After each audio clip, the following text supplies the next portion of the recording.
My name is Faith Myers.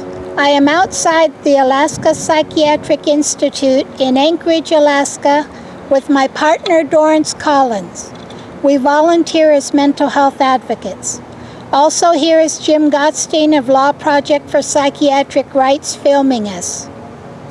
We are recording our public testimony outside of the new state-run 80-bed Alaska Psychiatric Institute because API management as of June 15, 2012 has refused to allow our cameras in API's public board meeting. Alaska needs to improve how psychiatric care is provided. Following is the testimony Dorrance and I will be giving to the API Advisory Board and management on June 22, 2012 at 9 a.m. public comment time.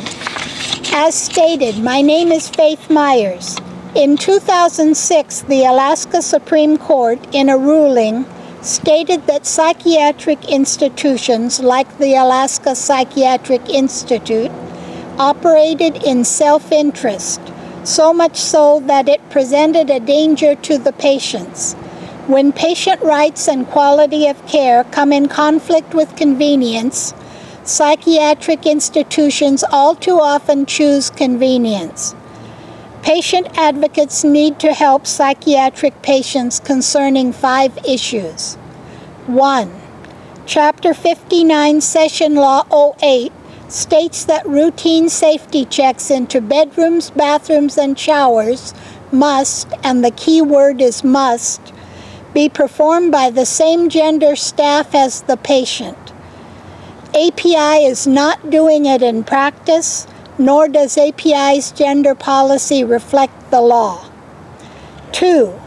API should be required to have a hospital policy that requires the documentation in a patient's record of incidents of institutional trauma that occur in API.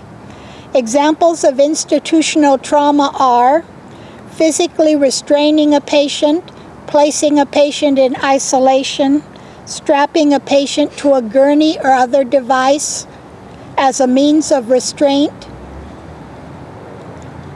using force to medicate a patient, and physical takedowns.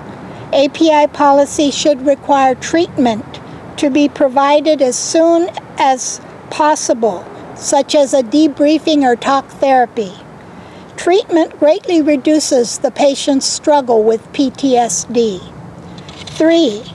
Patients have a right by law to a reasonable opportunity to go outdoors. There should be an API policy that gives patients the right to go into the fenced-in courtyards daily. The courtyards... You want to turn down a second? No. Okay, well, do you guys have permission? Yes, we do. From who? From the state. Really? Who? It's the state of Alaska. Okay. This is a public facility. Well, this is the state of Alaska grounds. And the state is telling us not to do it? And the state is telling us not to do it? I just don't know if you have permission. Yes, we do. Please move out of our camera. Did you ask somebody for permission? Yes, we do. What was that person by that you demand of asked? the public property? You need to allow us to finish. No, I don't have to. No. Okay, then call the police. Okay, if that's what you insist. All right. Well, we can go, Dorrance. We can go. If they won't... No, let's finish this. Well, what's the point of me calling the police if you're going to go ahead and just... We got 2 more minutes. You're looking silly on the camera right now. I know that. I know That's that. 20 pounds. All right. Why don't you just let us finish? We're not doing any harm to anybody. Just continue on. Pick it up.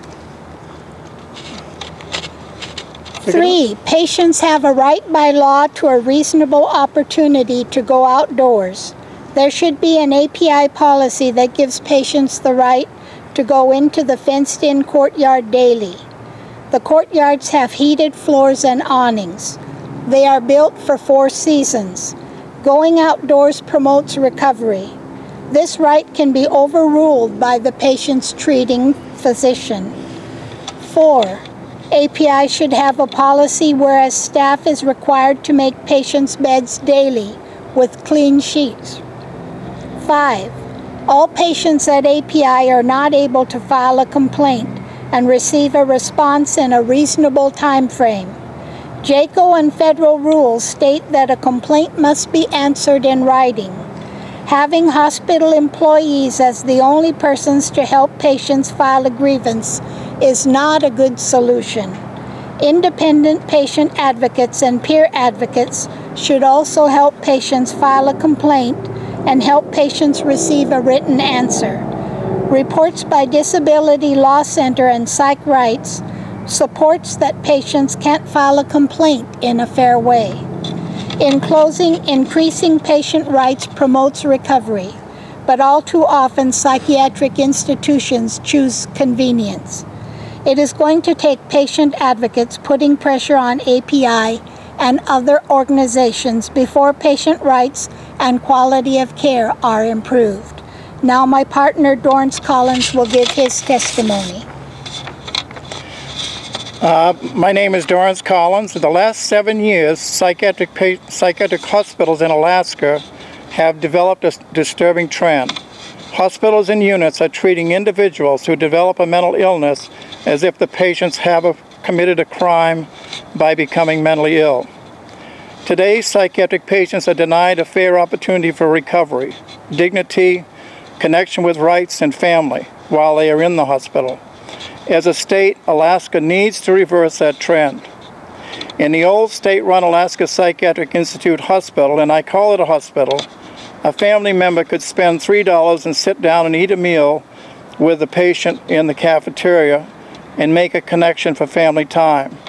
There is no room in the new API cafeteria for family members. Family members in the old psychiatric hospital could meet with patients on the hospital unit where the patient felt comfortable. In the new API, it is very difficult. According to a report by API staff, the new API can be loud and distressing to patients. The reason being, the new API has less floor space for patients than the old hospital and does not have a true treatment mall. API can't call a hallway a treatment mall. The new API is built and operated by the state more like a prison than a hospital, as if a patient has committed a crime by becoming mentally ill. As a state, Alaska needs to reverse the trend of making psychiatric patients feel like they have committed a crime by increasing dignity of patients, more rights, better care. By doing so, Alaska will increase patient recovery. And I thank you very much for your time.